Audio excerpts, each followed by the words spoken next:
Learning Outcome 2, Algebra and Equations, 11.1.2a. Simplify expressions using laws of exponents for rational exponents. B. Add, subtract, multiply, and divide simple surds.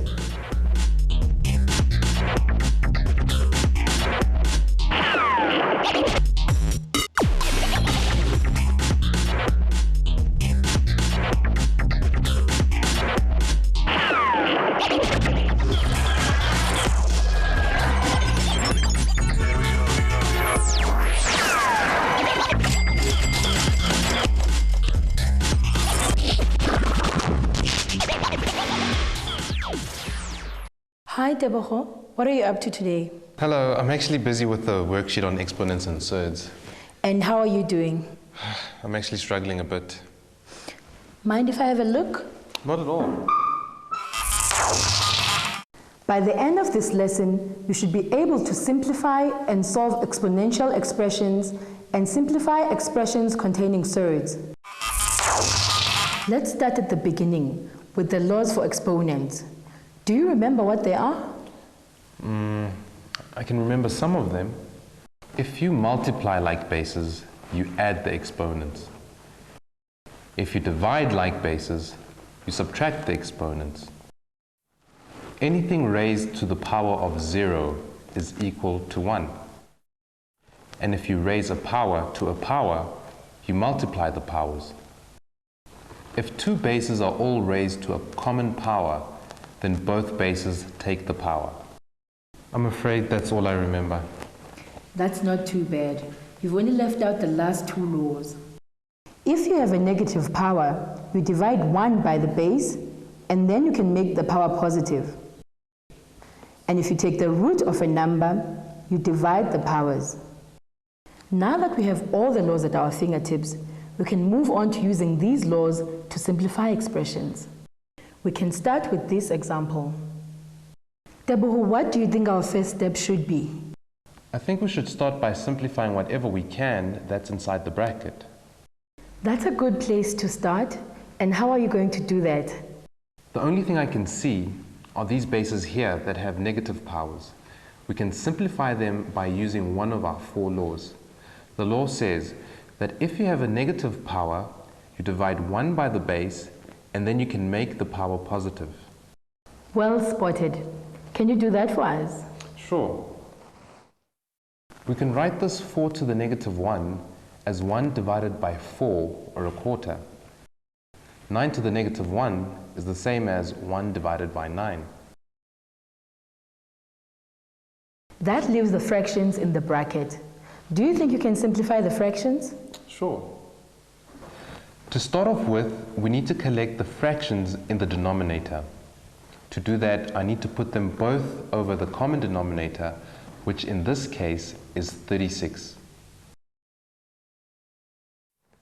Now we collect the fractions, and we get 5 over 36.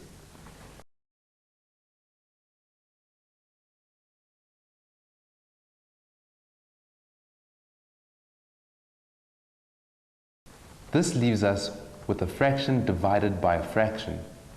So we invert and multiply,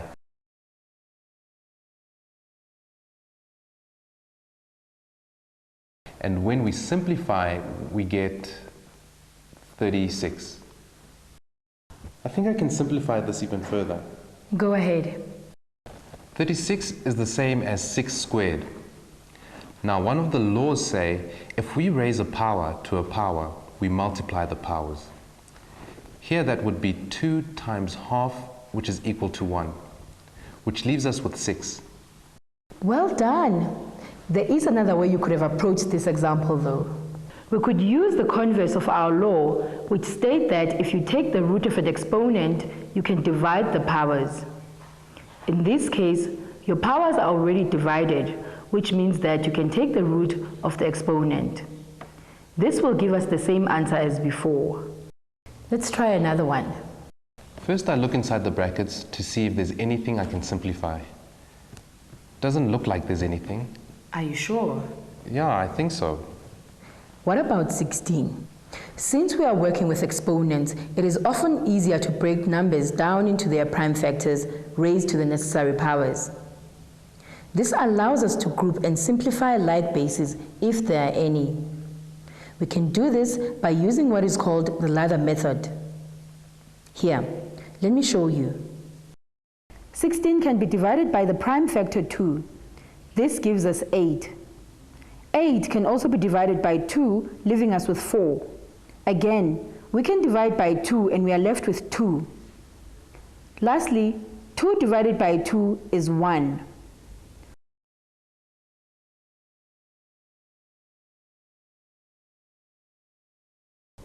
So 16 is 2 multiplied by 2 multiplied by 2 multiplied by 2, or 2 to the power 4.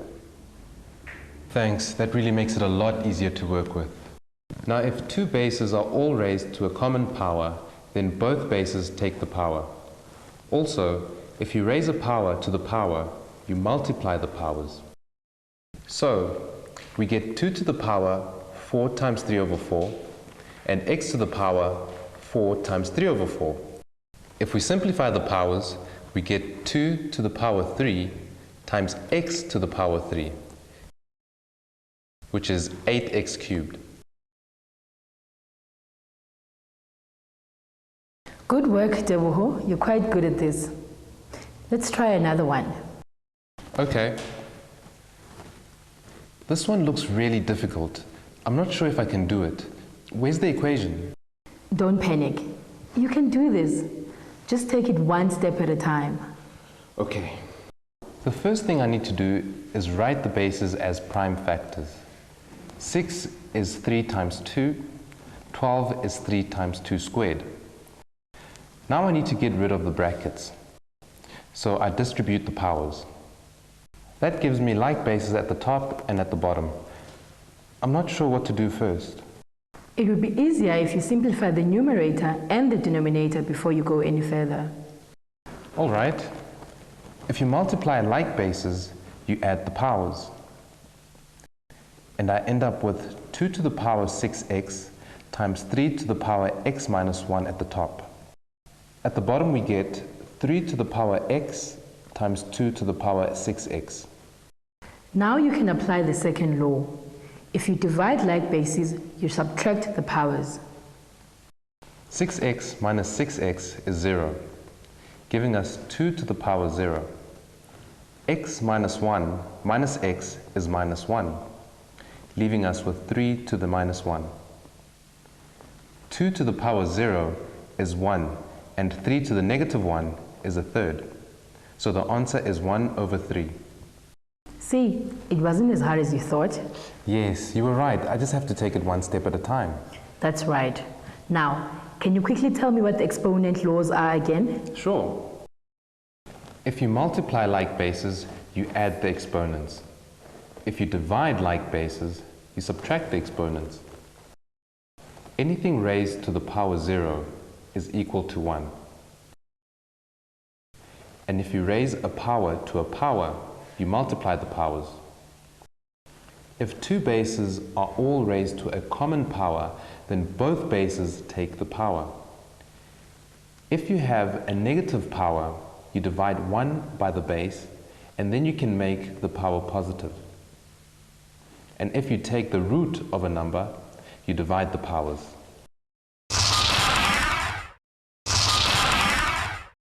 Here is an example for you to try on your own. I'm just looking at these laws again, and I've noticed that we haven't tried any examples which use this last law yet. If you take the root of an exponent, you divide the powers. You're right. I've been saving that one. Saving it? Why? Well, this law is not only an exponential law, it is also one of the surd laws.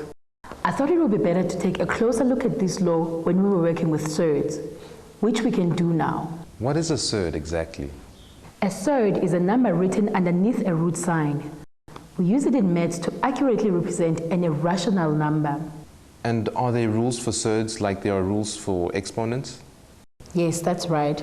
But in this case, there are only 3 laws you need to remember. The first law says that if you multiply surds with the same root, you can multiply the bases and put them under the same root. The second law says that if you have a fraction under the root sign, you can take the root of both the numerator and the denominator separately. And the last law you've already seen. If you take the root of a number, you can divide the powers. I think I can remember those. Let's try some examples. All right, but before we do that, there are a few things you need to keep in mind when dealing with surds. Firstly, you must always manipulate surds into their simplest form. In other words, you must write them in their prime factor form. Secondly, you can only collect like surds. And lastly, you should never leave a surd in the denominator. You must always rationalize the denominator. Now you've lost me. How do you know which are like surds, and what does it mean to rationalize? Would you say that root 18 is in its simplest form? In other words, is 18 a prime number? No, it isn't. Okay, so to simplify 18, we would need to write it as a product of its prime factors. Do you think you could do that? I think so. 18 is the same as 9 times 2. 9 is 3 squared. So that's the square root of 3 squared times 2. Almost there. What would happen if you applied the first surd law? Well, we'd get the square root of 3 squared times the square root of 2. And what is the square root of 3 squared? It's 3. Ah, I see. If I apply the law, I get 3 root 2. And you'd have written root 18 in its simplest surd form. Can I try another one? Here, try this one. Remember that you must always write a surd in its simplest form first. 50 is 25 times 2, and 25 is 5 squared.